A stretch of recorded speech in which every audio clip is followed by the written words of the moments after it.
Olá, alunos da segunda série do ensino médio. Tudo bem com vocês? No vídeo de hoje, darei sequência na atividade 1 do Aprender Sempre da segunda série do ensino médio. Então, vamos lá? Aula 1, Romanceando. Atividade 1. Leia atentamente o fragmento de texto e registre no seu caderno de anotações as principais informações peculiares à construção do texto literário romance romântico apontadas pelo autor. Texto 1. O romance romântico brasileiro dirige-se a um público mais restrito do que o atual. Eram moços e moças provindas das classes altas e, excepcionalmente médias, eram os profissionais liberais da corte, ou dispensos pelas províncias. Eram, enfim, um tipo de leitor à procura de entretenimento que não percebia muito bem a diferença de grau entre um Macedo e um Alencar urbano. Para esses devoradores de folhetim franceses, divulgados em massa a partir de 1830 e 40, uma trama rica de acidentes bastava como pedra de toque do bom romance. À medida que os nossos narradores iam acrimando a passagem e ao meio nacional os esquemas de surpresa e de fim feliz dos modelos europeus, o mesmo público acrescia o prazer do undidura e do reconhecimento ou da autoidealização. A cronologia manda começar pelo romance de Joaquim Manuel de Macedo.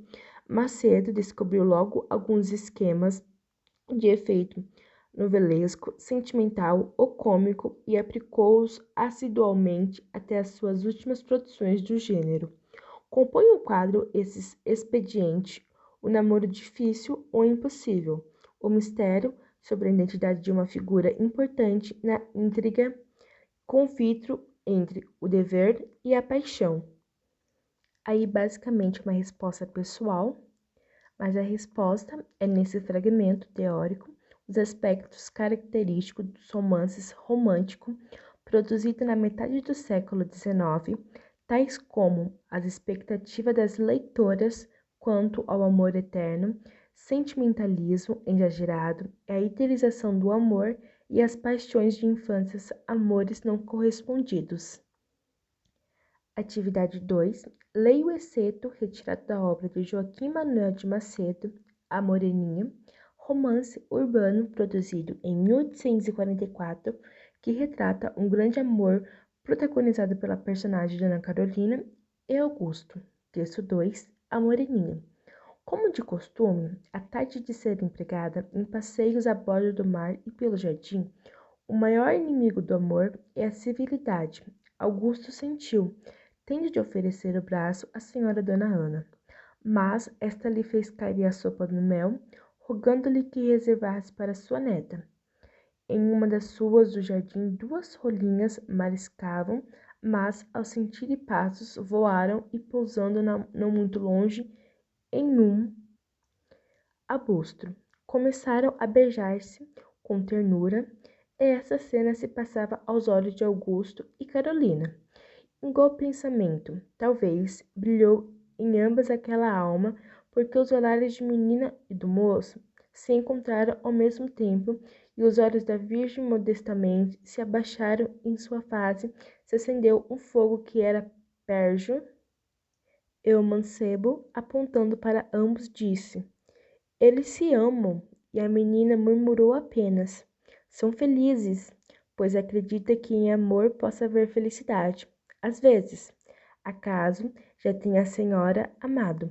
Eu e o senhor comecei a amar há poucos dias. A Virgem guardou silêncio. E o mancebo, depois de alguns instantes, perguntou tremendo: e a senhora já ama também? Novo silêncio. Ela pareceu não ouvir, mas suspirou. Ela falou menos baixo: já ama também?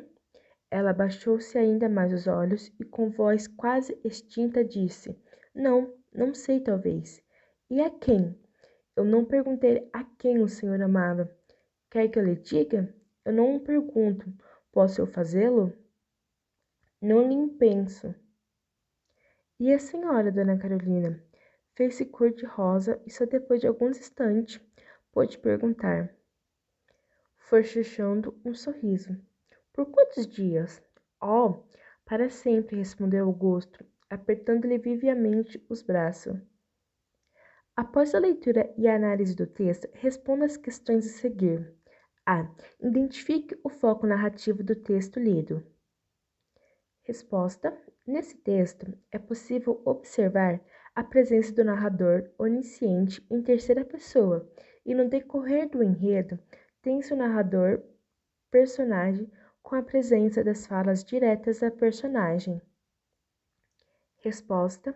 Extrai-se que, à época, os relacionamentos se instituíam observando os rigores impostos pela sociedade burguesa conservadora. Assim, é possível perceber, no início do texto, como o jovem Augusto se comporta frente a Dona Ana e Dona Carolina, sinal de respeito às senhoras, independente da idade.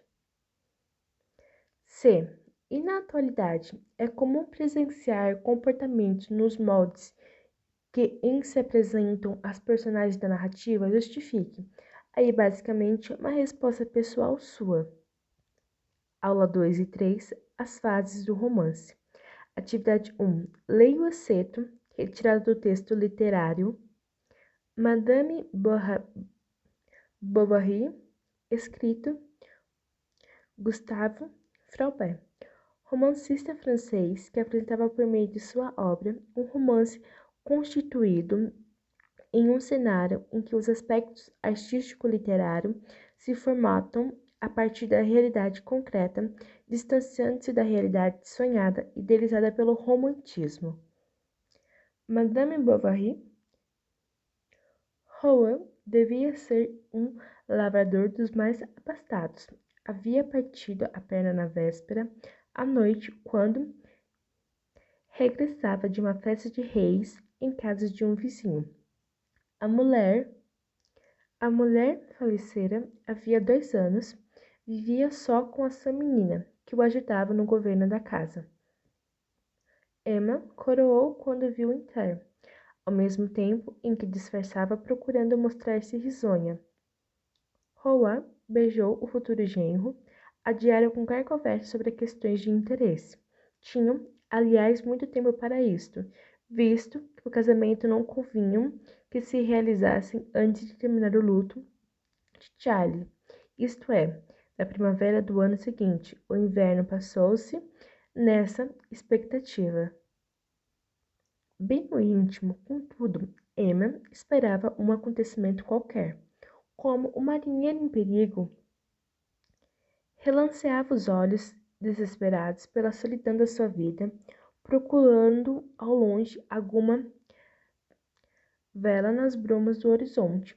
Não sabia qual o acaso, o vento que a impeliria para ela, e qual a praia para onde se sentiria levada. Seria chalupa ou naus de 3 pontos, carregada de angústias ou cheia de felicidade até as bordas. Todas as manhãs, ao acordar, preparava-se para esperar o dia inteiro e aplicava o ouvido a todos os rumores. Levantava-se em sobressalto, admirando-se de que tal acaso não surgisse depois, ao pôr do sol, cada vez mais triste. Desejava-se encontrar-se no dia seguinte.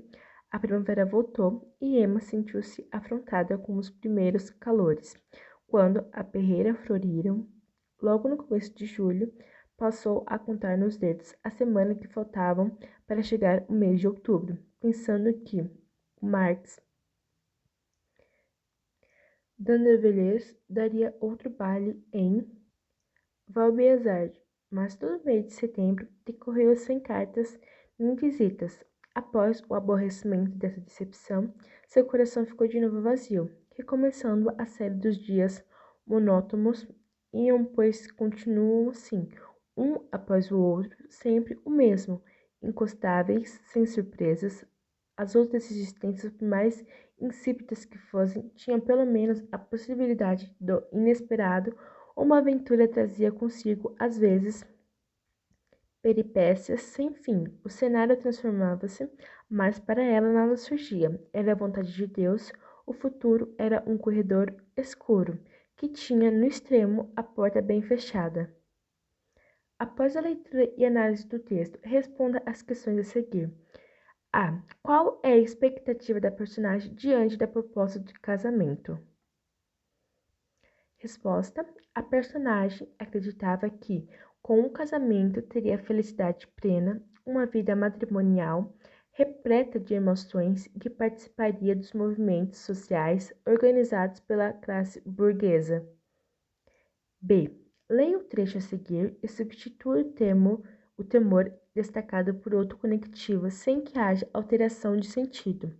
Bem no íntimo, contudo, Emma esperava um acontecimento qualquer, como o marinheiro em perigo relanceava os olhos desesperados pela solidão da sua vida, procurando ao longe alguma vela nas brumas do horizonte. Então, a resposta: o temor destacado pode ser substituído, sem alteração de sentido, pelo conectivos tal qual, assim como. C. Qual é a intencionalidade do narrador ao comparar a situação da personagem Emma e a situação do marinheiro em perigo? Que figura de linguagem foi utilizada?